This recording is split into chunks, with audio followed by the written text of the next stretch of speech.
তো প্রথম কথা হচ্ছে অবশ্যই আমার ওই ভাইদেরকে রাষ্ট্রীয়ভাবে শহীদের এবং বীরের মর্যাদা দেয়া এবং তাদের জন্য একদম দীর্ঘমেয়াদী স্থায়ী মেয়াদে একটি যে আর্থিক যে একটি সহযোগিতা এটা একদম প্রয়োজন। 1971 সালে যে মুক্তিযোদ্ধারা তারা যেমন আমাদের শ্রদ্ধার জায়গায় থাকবে, তাদেরকে যেন সাপোর্ট দেওয়া যেমন আমরা সমর্থন করে এসেছি, ঠিক একইভাবে এই 24-এর ছাত্র জনতার যে অভ্যুত্থান, এই অভ্যুত্থানেরও কিন্তু এক একজন তারা মুক্তিযোদ্ধা, এক একজন বীর। তো তাদেরকে সেই স্বীকৃতিটুকু দেয়া এবং সেই সহযোগিতাটুকু করা রাষ্ট্রের কর্তব্য।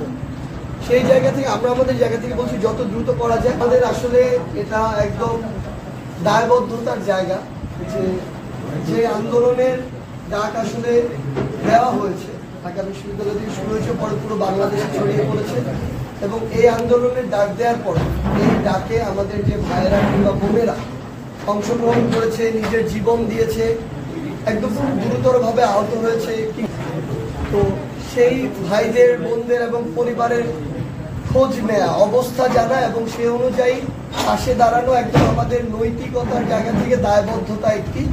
তো সেই জন্য আসলে আমাদের আসা, আমরা জানি যে আমাদের আসতে দেরি হয়েছে, কিন্তু আপনারা আসলে দেশের অবস্থা দেখেছেন। এই ঘটনার পরে বন্যা পরিস্থিতি থেকে শুরু করে দেশের বিভিন্ন অস্থিতিশীল একটা পরিবেশ ছিল। তারপর আমরা আমাদের জায়গা থেকে চেষ্টা করছি যে দেশের প্রত্যেকটি জেলা আমরা যাব। আমাদের মেইন উদ্দেশ্য কি, যে যারা আসলে এই আন্দোলনে ছিল, আন্দোলনে অংশগ্রহণ করেছে, তাদের সাথে কথা বলা, আমাদের যে ভাইরা নিজের জীবন দিয়েছেন তাদের পরিবারের সাথে কথা বলা, অবস্থা জানা, আমরা কি করতে পারি, কিভাবে পাশে থাকতে পারি সেই বিষয়গুলো জানা এবং আমাদের যে আহত ভাইরা রয়েছেন, অনেকে গুরুতর আহত, অনেকের এখনো চিকিৎসা প্রয়োজন, অনেকে হয়তো বিভিন্নভাবে ঋণগ্রস্ত হয়ে চিকিৎসা করেছেন, সেই বিষয়গুলোতে আমরা কি করতে পারি এটা নিয়ে আসলে কথা শুনতে এসেছি। আমরা প্রায় 10 জনের একটি টিম এসেছি ঢাকা থেকে। তো আমরা আসলে এই বিষয়গুলোই শুধু শুনবো। আর আরেকটা জিনিস আমরা আমাদের জায়গা থেকে বলি, মাননীয় প্রধান উপদেষ্টা নিজে বলেছেন, এটা সত্যি আমাদের স্বীকার করতে বিন্দু মাত্র দ্বিধা নেই যে এই প্রসেসগুলো যত দ্রুত হওয়া উচিত ছিল, স্টেপগুলো যত দ্রুত নেওয়া উচিত ছিল তত দ্রুত নেওয়া হয়নি। এবং তারপর আমরা আমাদের জায়গা থেকে বৈষম্য বিরোধী ছাত্র আন্দোলন এবং সরকার দুইটা আলাদা জায়গা। আমাদের জায়গা থেকে আমরা প্রতিনিয়ত আমাদের যারা 2 জন শিক্ষার্থী প্রতিনিধি আছে তাদের পক্ষ থেকে এটা বলার চেষ্টা করছি যে এই দ্রুত স্টেপটা নেওয়া প্রয়োজন। অনেক ভাইয়ের আসলে চিকিৎসা দরকার, কিন্তু আর্থিক সমস্যা রয়েছে, আবার অনেকে ঋণগ্রস্ত হয়ে চিকিৎসা করিয়েছেন, ওই ঋণ শোধ করার প্রয়োজন। আমার অনেক শহীদ ভাইয়ের পরিবার রয়েছে যারা তাদের উপার্জনক্ষম ব্যক্তি ছিল, তাদের এখন পরিবারের একটা নাজুক অবস্থা। সেই জায়গা থেকে আমরা আমাদের জায়গা থেকে সর্বোচ্চ বলছি যে যত, বাট আমাদেরও একটি নৈতিক দায়বদ্ধতার জায়গা বৈষম্য বিরোধী ছাত্র আন্দোলনের, কারণ আমাদের ডাকে আসলে তারা রাস্তায় নেমেছে।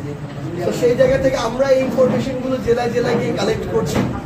অ্যান্ড আমরা আমাদের জায়গা থেকে, আমরা স্টুডেন্ট, সত্যি কথা বলতে আমাদের আর্থিক কোনো সামর্থ্য নেই, বাট আমরা এইটুকু এখন করতে পারছি। মানুষের যে আস্থার জায়গাটি তৈরি হয়েছে, বাংলাদেশে অনেক মানুষ রয়েছে যারা সামর্থ্যবান এবং সহযোগিতা করতে চায়, তাদের সাথে আমরা কানেক্ট করিয়ে দেওয়ার চেষ্টা করছি। যেমন আজকেও আমাদের সিএমএইচে যাওয়ার কথা রয়েছে।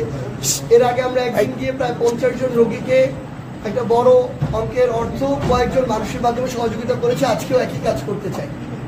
আমাদের সামর্থ্য নেই, কিন্তু এই যোগাযোগটি করে দেওয়ার মতো আমাদের এই মুহূর্তে সুযোগ রয়েছে। সেই জায়গা থেকে আপনাদের কথাগুলো শুনে নোট করে আমাদের যেটুকু করার এটুকু আমরা চেষ্টা করব। আর আপনাদের জায়গা থেকে আমরা কিভাবে আপনাদের সাথে থাকতে পারি, সন্তান হিসেবে, ভাই হিসেবে, বোন হিসেবে, সেটুকু কাইন্ডলি আমাদেরকে বলবেন। এটা শুনতে আসলে আমরা এসেছি। সো আমরা যতদূর জানি যে আমাদের মানিকগঞ্জ আমাদের 2 জন ভাই শহীদ হয়েছে। আমার শহীদ পরিবারের যে ভাইরা রয়েছেন তাদেরকে ব্যবহার করে অনেকে বিভিন্নভাবে মামলা দিচ্ছেন, যেখানে কিছু নির্দোষ মানুষকে ঢুকাচ্ছেন এবং তাদেরকে হয়রানি করছেন। কেউ কেউ এই মামলায় নাম দেয়া, নাম কাটা নিয়ে এক প্রকার টাকার ব্যবসা করছেন। তো আপনারা শুধু এইটুকু খেয়াল রাখবেন, আমাদের যে ভাইরা দেশের জন্য জীবন দিয়েছে তাদের নামকে যেন কেউ এইভাবে অপব্যবহার না করতে পারে। কিন্তু আপনারা যদি নিজেদের জায়গা থেকে এটা করতে চান, আমরা আমাদের জায়গা থেকে সর্বোচ্চ সহযোগিতা করব। বাচ্চাটা Savar cantonment high school and college শাখায় 2য় বর্ষের ছাত্র। 10ই মে সে একটা পোস্ট করে, সে একজন ভালো গ্রাফিক ডিজাইনার ছিল, এই আন্দোলনের সাথে সে কীভাবে সম্পৃক্ত ছিল সে 10 মে একটা পোস্ট করে, if I die in a battle zone, box me up and send me home. Put my medal on my chest, tell my mom I did the best. Tell my love not to cry, I am soldier born to die. এটা 10 মে সে post করে। তারপরে আপনার 16 জুলাই সে post করে, সে বাংলাদেশের ওখানে দিয়ে দিছি, বাংলাদেশের মানচিত্র রেখে তুমি কে আমি কে রাজাকার রাজাকার, এই মর্মে কোটা আন্দোলন কেটে স্বাধীনতা আন্দোলন করে 16 জুলাই সে এই পোস্টটা করে আর কি। তার ফেসবুক আইডিতে আপনারা গেলে দেখতে পাবেন। এবং হিস্ট্রি রিপিট ইটসেলফ, লেটস রিউন 1952 বাংলাদেশ টু ভার্সন লিখে সে নিজে ডিজাইন করে এই পোস্টটা সে করে। এবং 4 আগস্ট রাত্রিবেলা 9টার সময় সে পোস্ট করে ফেসবুকে, যেই দেশের ইতিহাস রক্ত দিয়ে শুরু হয়েছে ওই ইতিহাস আবার লিখতেও রক্তই লাগবে। 5 আগস্ট সকালবেলা লং মার্চ ছিল, ওখানে পুলিশ গুলি করে ধামরাই এলাকায়, পুরা ধামরাইয়ের মানুষ নেমে পড়ে, আমার ছেলেও তার মধ্যে যায়। প্রথমে বড় ছেলে যাওয়ার পর ছোট আরেকটা ছেলে আছে, সে ফার্স্ট ইয়ারে পড়ে, সেও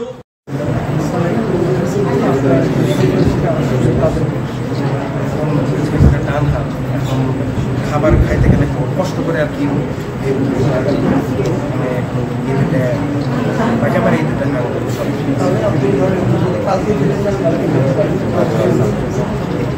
18 জুলাই ওই দিন হচ্ছে আমরা আন্দোলন নিয়ে বের হই। ওই দিন আমাকে ডুবানো হয়েছিল খাবার মানিকগঞ্জ ব্রিজে। ডুবানোর পরে আমাকে অনেকে মারধর করছে, অনেক খুব খাওয়ার পর আমার উপর 2 বার এটা করা হয়। তো খুব খাওয়ার পর মহিলা যে আওয়ামী লীগের যে নেত্রীগুলা ওনারা আমাকে মারধর করছে, ভিডিও হইতেছিল, আমি অবস্থায় কান্না করছি যে আমার নাম প্রধান সাক্ষীতে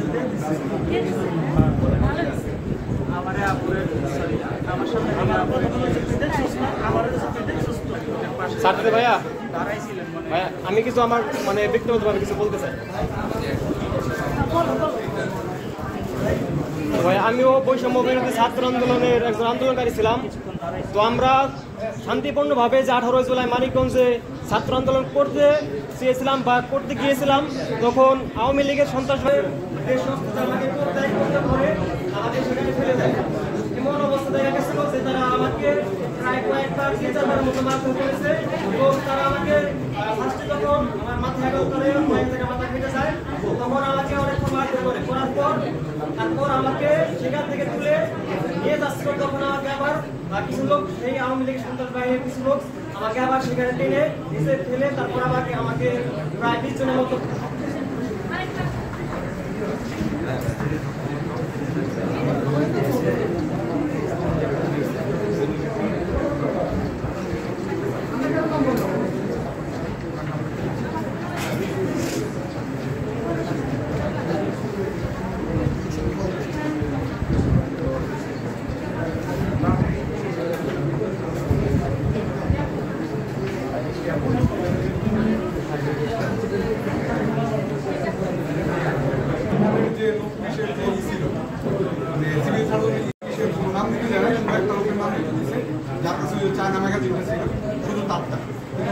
ভিডিও দেখাইছি, তারপর বলছে যে এইভাবে করা যাবে, ঠিক আছে, যে লোক পুলিশ বাদ দিয়ে আমরা এটা আসলে বিষয়টাই করা উচিত।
যে বাসার ভাইয়ের কাছ থেকে আমার ছবিটা ছিল আমি ছবিটা দিয়েছি আর তুলে দিয়েছি একটা ফ্রি থাকে আমরা ওই গিয়ে কিছু করতে হবে ডান পাশে এটা ছেড়ে দিক না তাহলে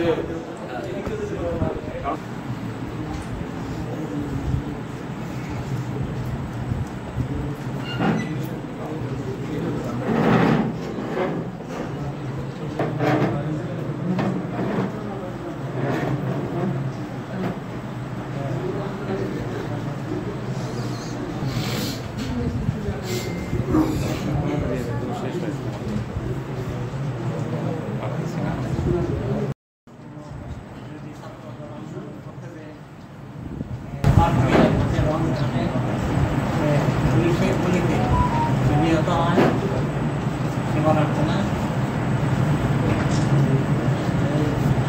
নিহত হওয়ার পরে 3 কোটি কাস্টমারের মোটামুটি আমি ফোন দিলাম 3টে গ্যাস দিলাম 10 মিনিট আগে ফোন চৌরাস্তার মোড়ে ওখানে বললাম আমি সমস্যা নেই আসলে জায়গায় 5 মিনিটের মধ্যে হয়ে যায় আসলো না 3 লাখ টাকা সেরা 10-15 মিনিট পরে আমি শুনলাম আমাকে ফোন দিল হসপিটালে নিয়ে এসেছে হসপিটালে আমি গেলাম যাওয়ার পর বললো মারা গেছে মারা তারপরে এখন আমার গ্যাস অ্যাক্সিডেন্ট গ্যাসটা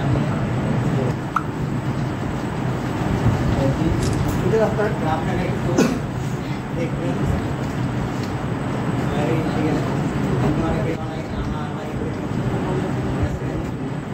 আমাদের সামনে লোক আছে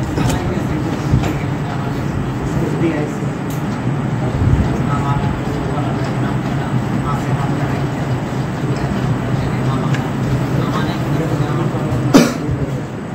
আপনার এক ছেলে এক মেয়ে ছিল, ছেলে ছিল রফি।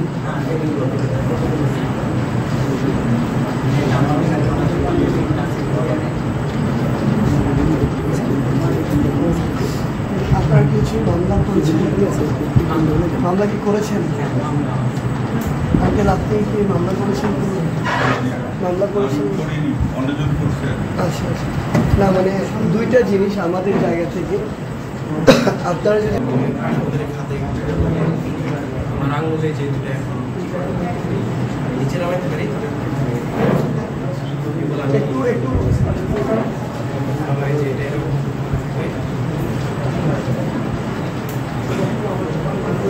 সেটা করতে পারি আর এই যেগুলো চেষ্টা করতেছি